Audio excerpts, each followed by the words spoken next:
Barnaby Button was not your average guy, not by a long shot. He was tall, a bit lanky, and always looked like he'd just seen a ghost, even on a sunny Tuesday afternoon. His hair kind of stood up on its own, like it was permanently surprised. But the weirdest thing about Barnaby wasn't his hair, or the fact he wore mismatched socks on purpose. Oh no, it was his special, super-duper, extra-loud danger alarm. You see, most people scream, "Ah!" or "Help!" when they're scared. Not Barnaby. He had his own unique battle cry, if you could call it that. Whenever Barnaby felt like he was in big trouble, like serious "I'm about to become a ghost myself" kind of trouble, he would puff out his chest, take a deep breath and yell, "Tung tung tung tung SAHUR" at the top of his lungs. Yes, you heard that right. Tung tung tung tung SAHUR. It's what people in some countries shout to wake everyone up for a pre-dawn meal during Ramadan. Why Barnaby chose this, nobody knew. Not even Barnaby. He said it just felt right, like his brain went into panic mode and landed on the most random thing possible. Imagine this. Barnaby is making toast. The toaster is old. It makes a loud before the toast pops up. Barnaby leaps about 3 feet in the air. "Tung tung tung tung SAHUR," he screams, startling his cat Whiskers, who was peacefully napping. Whiskers then zooms around the room like a furry rocket. His neighbors probably thought he was practicing for some very early morning festival every single day. It was, to put it mildly, quite a scene. And it happened a lot, more than you'd think. This habit made everyday life an adventure, mostly for everyone around him. Going to the movies? If there was a jump scare, forget the movie's sound effects. Barnaby's SAHUR shout would be the main event. Shopping for groceries? A falling can of beans could trigger it. His friends found it hilarious mostly. Sometimes it was a bit much, especially during quiet moments. But for Barnaby, it was his shield, his warning, his very own, very loud personal alarm system. He was convinced it had saved his life at least 10 times, or maybe scared away 10 very confused pigeons. So one weekend, Barnaby's friends, Leo and Mia, decided it would be a brilliant idea to go camping. Not just any camping, oh no, they chose the Whispering Woods, a place famous for two things: very tall trees and very spooky stories. Locals said that at night the wind sounded like ghosts whispering secrets. Barnaby was, as you can imagine, thrilled. By thrilled, I mean he tried to fake a sudden illness involving purple spots and an allergy to trees. It didn't work. Leo and Mia were determined to get him some fresh air. They arrived as the sun was starting to dip below the horizon, painting the sky in spooky shades of orange and purple. The woods were already getting dark. Every snap of a twig underfoot sounded like a monster sneaking up. Barnaby's eyes were wide, darting around like he was watching a terrifying tennis match played by invisible ghouls. Leo and Mia were busy trying to set up the tent, mostly laughing at Barnaby, who was already triple-checking his flashlight and muttering about escape routes.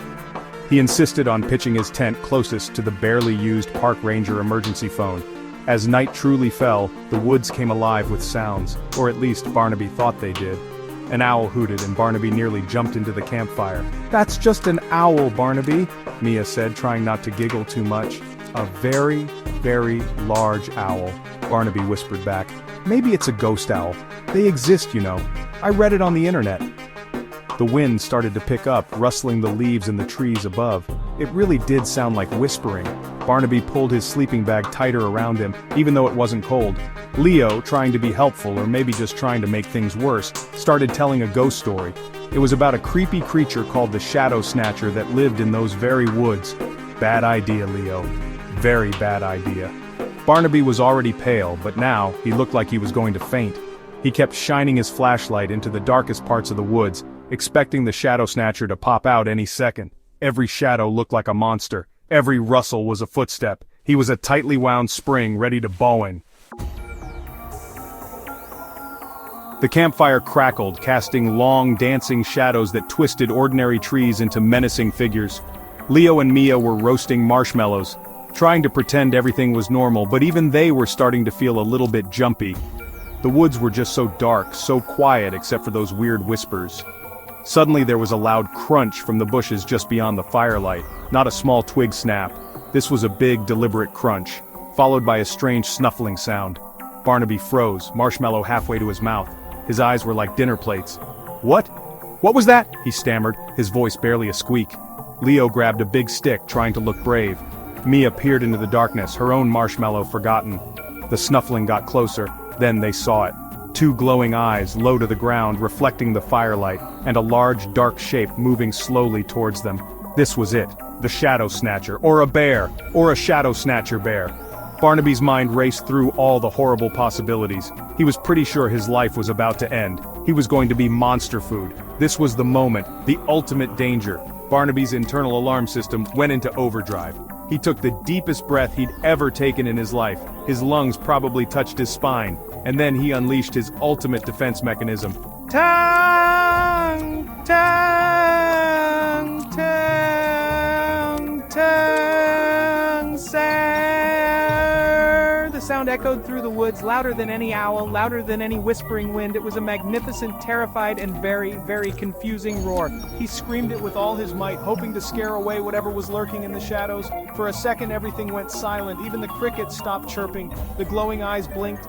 Leo and Mia just stared, mouths agape, partly in fear, partly in sheer disbelief at the volume of Barnaby's cry. Had it worked? Had he scared off the terrifying beast? Barnaby kept his eyes squeezed shut, still expecting to be grabbed by giant claws or eaten whole. He was already planning his ghostly apology to his cat for all the times he'd accidentally stepped on its tail. This was truly the end, he thought. Or was it? Slowly, very slowly, Barnaby opened one eye, then the other. The dark shape was still there, but it wasn't advancing. It seemed confused. Leo, still holding his stick like a knight about to fight a dragon, cautiously shone his flashlight towards the glowing eyes.